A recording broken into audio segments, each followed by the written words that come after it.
Hello, ladies and gentlemen. This is your girl Mitzi, and this is Mitzi. Let's think about it. Today, we are thinking about Parents Anonymous. This is something that really people and just parents in general need to think about together. So, luckily for me, I have Dr. Lisa here who's going to be sharing me her perspective and how she founded this amazing organization to help other parents, just learn to ask for help. So, Dr. Lisa, thank you so much for joining me on my show. How are you doing today? I'm doing great, and thank you for inviting me. Awesome. So let's just get right to it, right? So pull the band-aid right off. What is Absolutely. Parents Anonymous? Like, what is it? Well, first of all, I didn't start Parents Anonymous, Oh, I but I've apologize. been the president and CEO since 1992 for 31 and a half years. But Parents Anonymous was started by a very unique person. It was started by a mom like you and I, but she was struggling in very serious ways. And she realized she needed help, but the help wasn't out there. What was offered to her was just, let's remove this child from your care. And miraculously, things would change. And she said, "What are you talking about? I need real help." And she went to a mental health clinic. And when traditional therapy didn't work for her, she told the clinical social worker, Leonard Lieber, something else has to happen. And he said, "Well, what should?" And she came up with the idea, if I could sit around my kitchen table to start with other moms like me to talk about our underlying issues, what are those triggers that this child or my other children are doing with me? How can I be the parent I want to be? I know I love my children. I just don't know what's going on and how I can change that. I need to become the parent I want to be with support from others and this community of support. This wasn't thinking I myself, and then how can I help others? So Parents Anonymous's values are all wrapped up into the model of the weekly support group, the helpline services, et cetera, where parents are on a journey that we're supporting their empowerment journey. We're not telling you or somebody else, you need to do this, you need to do that. People come to the Parents Anonymous group to say, I'm struggling with this, I'm feeling depressed, or I'm worried about my kid who's acting out in school. Whatever those issues are facing the parent about themselves or the children or the people in their family, they bring that to a weekly support group with other parents and a trained facilitator. So Parents Anonymous has been around since 1969. It's an international organization. We have the California Parent and Youth Helpline. We have a national parent helpline because we believe that asking for help is a sign of strength. And if we don't make a segue for parents like you and I to reach out and get that help, people feel blamed and shamed. It's their fault. They should have done something. I can't tell my friend. If I call my mom, she's just going to say, forget about it, take a hot bath, whatever. Are you being listened to in a really meaningful and supportive way? Because those Wow. feelings and thoughts you have are real for you. And what your Yeah. child's going through is real for you. Yes, So that's the absolutely. history of Parents Anonymous. And during COVID, we went to doing everything online, which is great. There's a lot of convenience for parents. Gas got really expensive. Transportation is not always available. Where programs might be located, might be really far from where people live. This way, people can join a Parents Anonymous group online, which is 2 hours a week, and also use the helpline services in between. It's a complete family strengthening program. We also have groups for youth. So youth Oh, okay. Parents Anonymous groups and use the evidence-based. And we're an evidence-based program, which means that the federal government has said the Parents Anonymous is the only program in the country that's culturally responsive for families with any age child, improves parenting, improves mental health, reduces substance abuse, ensures child safety in this entire country. Wow. Now, that That's was a amazing. glorious day, you could say, Mitzi, for status. But I'm not interested in status. I'm sad that we are the only ones that made that criteria. So there are programs developed for kids who are 0 to 5, or maybe a program for 6 to 8 year olds. But you have a 10-year-old, and you have to, as a parent, think, I have 3 children, and and they all have different needs. So I have to go all these different places. The segue into Parents Anonymous is totally open to any age child you have, to help you as the parent or the person raising the children. It could be grandma, it could be my boyfriend's kids who come on the weekend. If you're in a parenting role, you're welcome to be involved with Parents Anonymous. Wow, so that's amazing that you guys have that it's been going around for the longest time. I can see your passion when you speak about it, and it's beautiful because let's be honest, as a parent, one, I didn't know that was a thing. Two, when you were talking about, oh, when you call your friends or you call your mother, you call whoever you feel close to, they just tell you to get over it, take a bath and relax. And I think that's beautiful because sometimes our circle can't necessarily help you with what you actually need. And as a parent, we're teaching our kids to ask for help, yet we don't see any help for ourselves besides the basic little help for like preschools and Head Starts or, in that 0 to 5 or 0 to 6 range, like you were speaking of. And in reality, having that outlet to know as a parent that you can have help or assistance or guidance or just direction in whatever that you're dealing with and facing with, I think that's a beautiful thing because it makes you feel not alone. Because Exactly. unfortunately, as a parent, we feel so isolated. We feel so much shame, like you were talking about, and so much guilt because we're trying to juggle everything, but we feel like these balls are going to all fall at once, and then it's all on us. And it's a heartache. It's truly a heartache. So I guess my next question is, I know why, but for the business, but why for you? Why keep staying with this business? Why stay with Parents Anonymous? Well, as I mean, I joined Parents Anonymous, I was already a mother, and I believe that our future depends on parents, and that without that support, I know that I couldn't be the parent I am today. And I felt that I, in my heart, am an advocate. I was raised by two fantastic parents, but I saw all around me the parents were struggling. And my father said to me, my parents said to me, do something you're passionate about. Don't just have a career and get a degree. You need to contribute. That was a value of my family that I heard from my family. I'm first generation American. My parents ran from the Nazis. Most of my family was murdered in the Holocaust. And my parents survived, met each other as adults, married, and had a family. But that history of advocating for those, but not just advocating for, with people. We have an expression that we stand with families, that, as a trained social worker and clinician, I was trained to ask people, how can we help? And today, many of these systems are just judging your child, judging you, telling you better this, and they're not listening and they're not effective. The thing that drives my passion is the fact that what we do is effective. We can measure the results. Every day I wake up and say, am I value added at this place? Because if I'm not, that's the day I walk. Because I need to think about every day, what am I doing to help and support parents, children, and youth. Okay. And that we're doing things that are effective, not so we get all these accolades, but that we know you're not, when you come to Parents Anonymous, you're going to get something that's really going to help you. Okay. When you go to the doctor and they say, oh, well, you could do this, you could do that, you have this kind of problem. You don't feel like you want to be the guinea pig, right? You want to say, well, what's the science behind that? Or why should I try that? Or what are the side effects? You want to be an educated um, person in charge of your body. It's the same thing about charging your mind. And as a parent, it's like the schools treat parents like they're an appendage. The healthcare system treats parents. We have studies with the CDC. Pregnant women who are Black are treated the worst and they have the worst health outcomes. It's not my opinion, it's what the studies are saying. So, all of these public systems, as you walk through life, I'm an anti-racist, anti-sexist, and anti-classist, which is what the organization is about. But that's what was in my genes to begin with. So I felt a marriage between the mission of Parents Anonymous and all the time you talk to schools. Oh, we're worried about the kiddos. I was talking to one of the largest school districts in this country, and they said, well, we're not concerned with parents. I said, excuse me.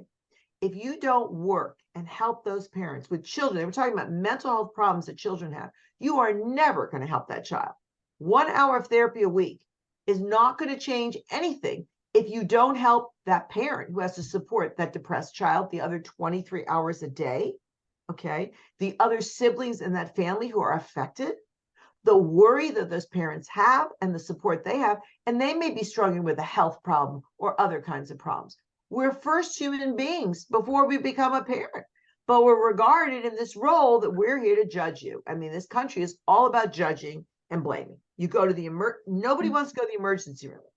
You Yes, take you're a child there with a absolutely burn and you think they're going to call the police. You try to explain the burn, depends on the color of your skin, your gender, and if you're showing them a Medicaid card, okay, meaning you're low income. Those three factors, the research is absolutely clear. You are going to get treated much differently than me as a white woman with private insurance.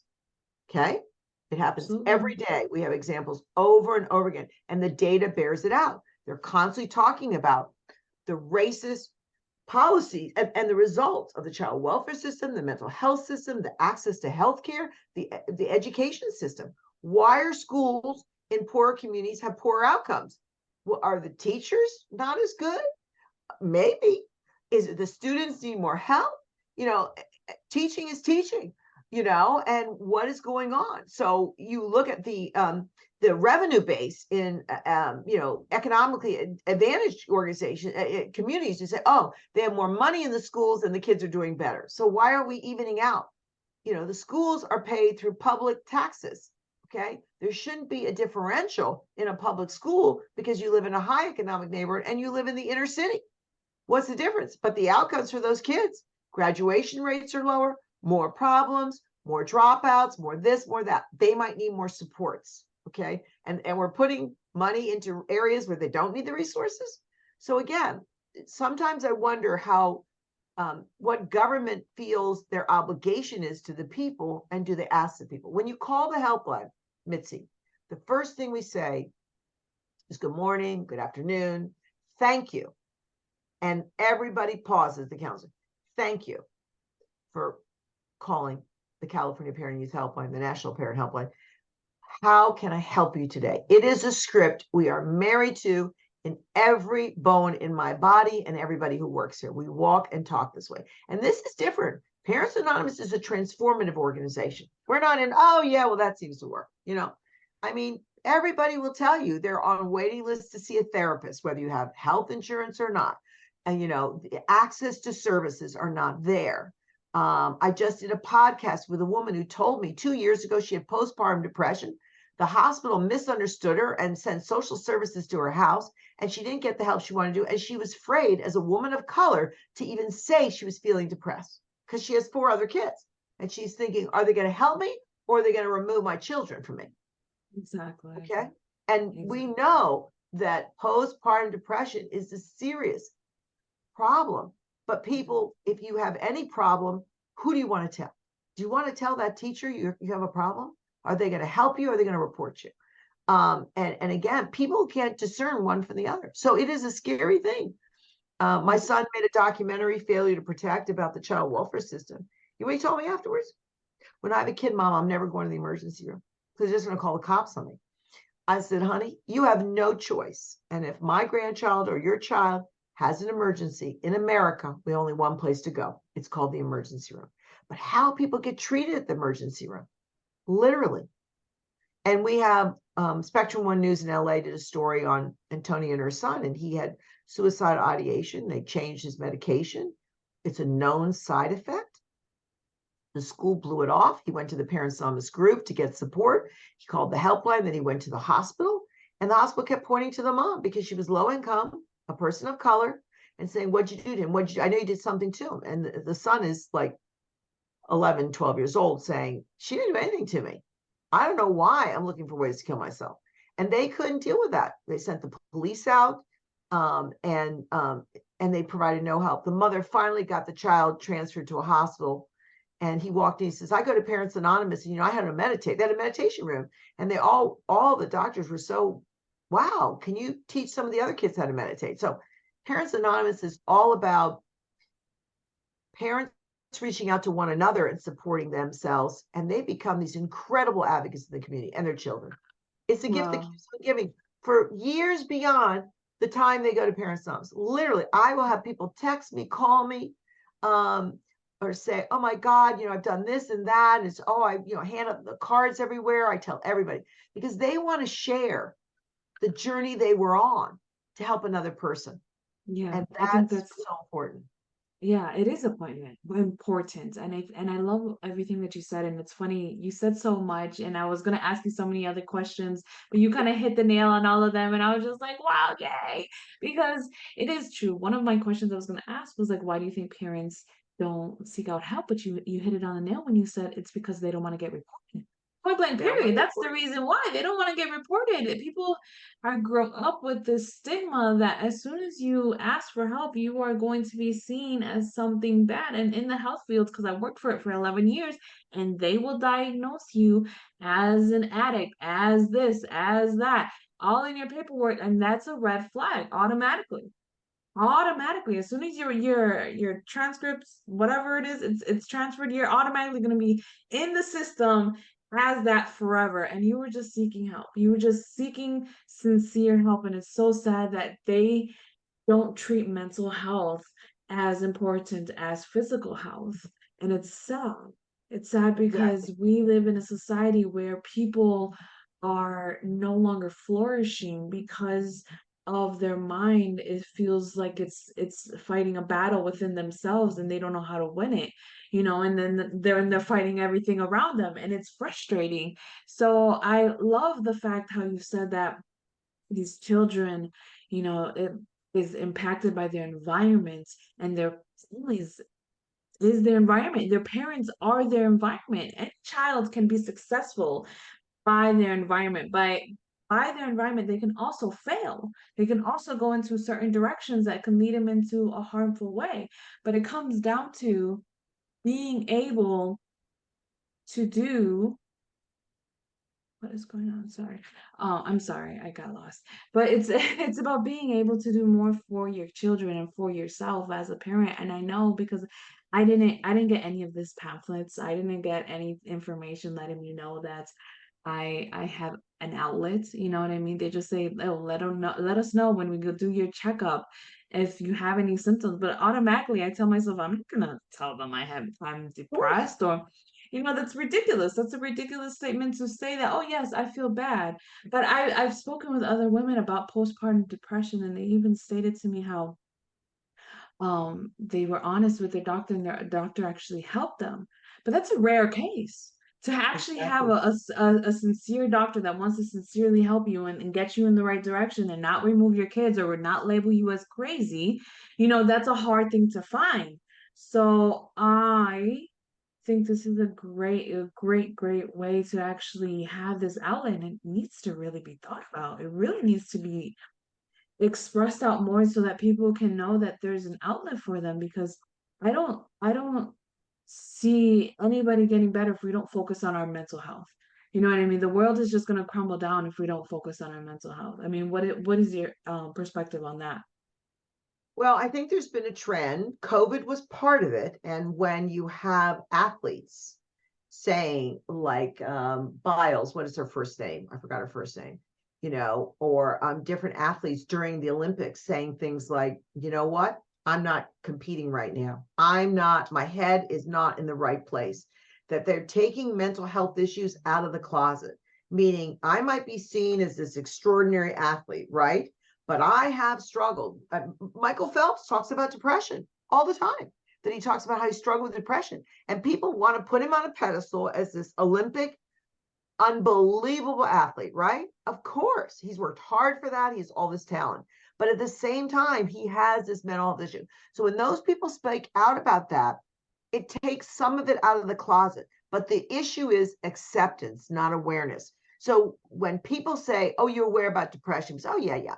But then you talk about somebody in my family who seriously has got a problem. Am I accepting this and helping them? One thing, it is National Suicide Prevention Month, and actually it's ending National Suicide Prevention Week.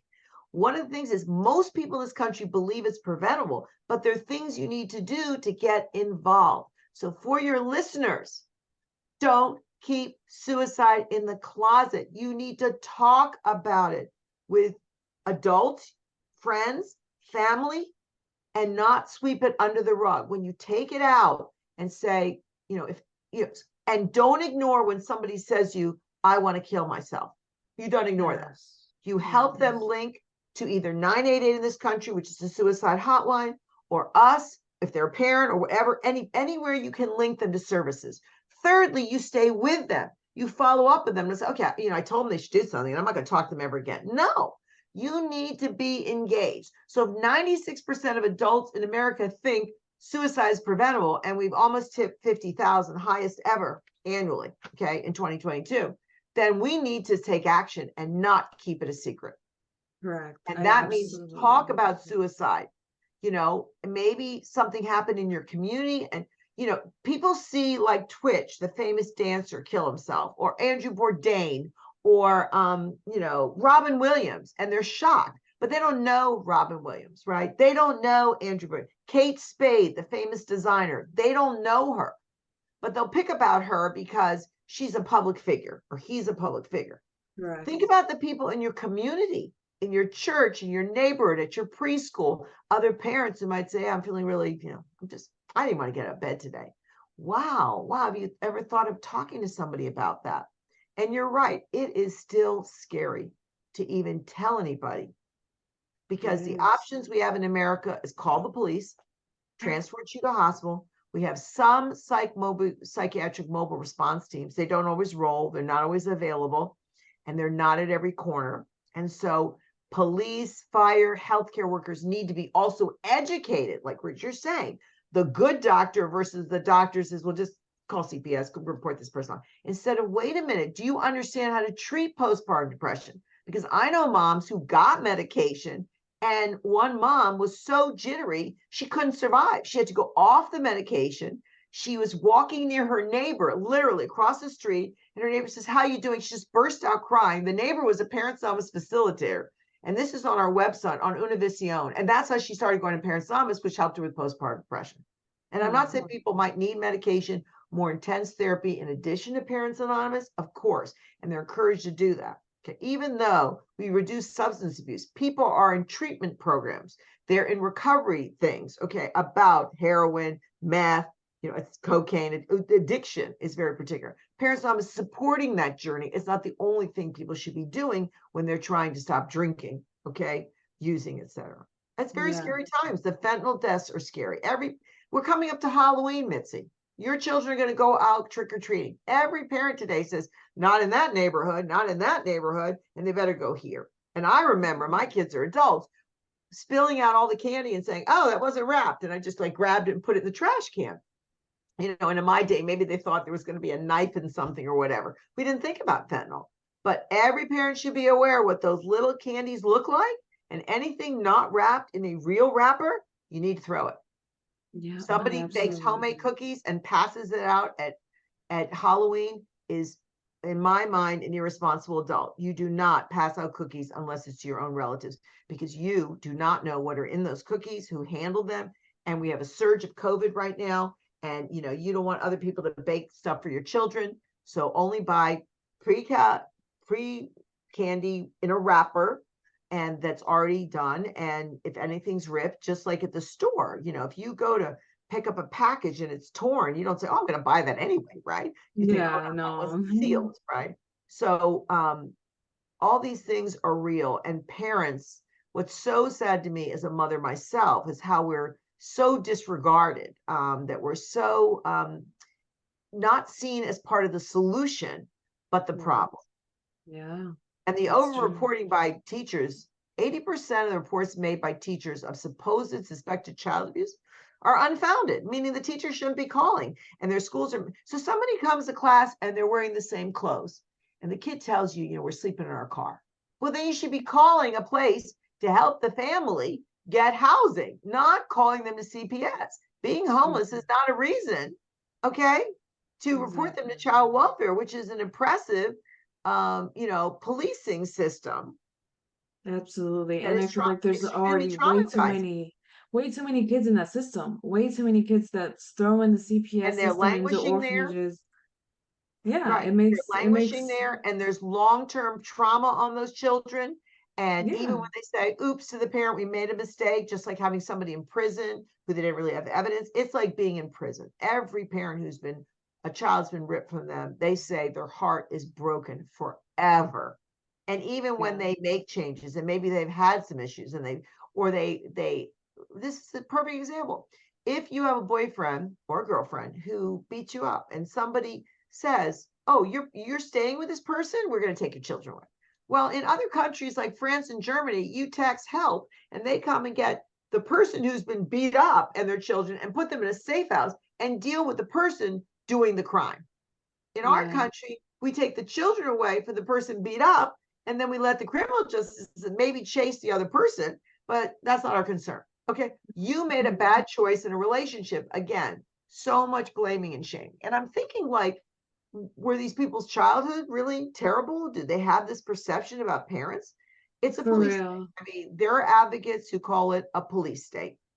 It is. It's And absolutely ridiculous how the United States handles our justice system with just parents and children and just placing them in so many corruptness that doesn't even need to even happen. And I absolutely agree. You made so many great points about, paying attention with Halloween and helping people who are calling out for help, these cries that people make on social media, it's not just for attention, it's for real helpness. I mean, for sincereness. And I love everything that you said. And I feel like I know the time is just catching up on us and it sucks, and so I really do appreciate your time and coming onto the show and giving us all this great information because, man, I feel like we could keep talking for hours. Oh my goodness, you have such a great perspective on life and just the overall realness of what society is dealing with and that nobody likes to talk about and nobody likes to share because the reality is that it's corrupted and we like to live in this facade like no, it cannot be corrupted because it's run by the government, but no, in reality it is. A lot of the places that we have to deal with as parents, it's corrupt. Point blank period. It's corrupt, and this is something that we truly need to think about. And I thank you for again coming on my show and sharing me your time with me because I know you didn't have to. You didn't have to come on my show. You didn't have to share this perspective and let the great. world know about Parents Anonymous, but you did. So I truly appreciate your time. And if anybody's out there that needs this help or like wow, I didn't know this was an option for me, like myself, I didn't know, but now I know. So now the information is available.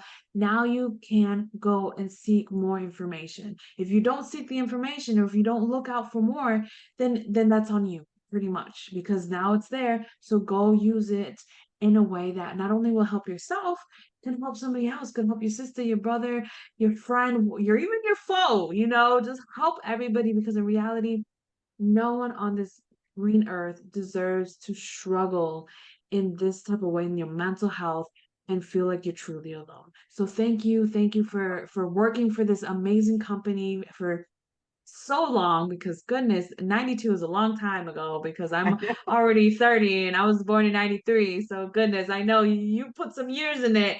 So thank you, thank you, thank you. Always, always keep thinking, y'all. That's the show. Bye.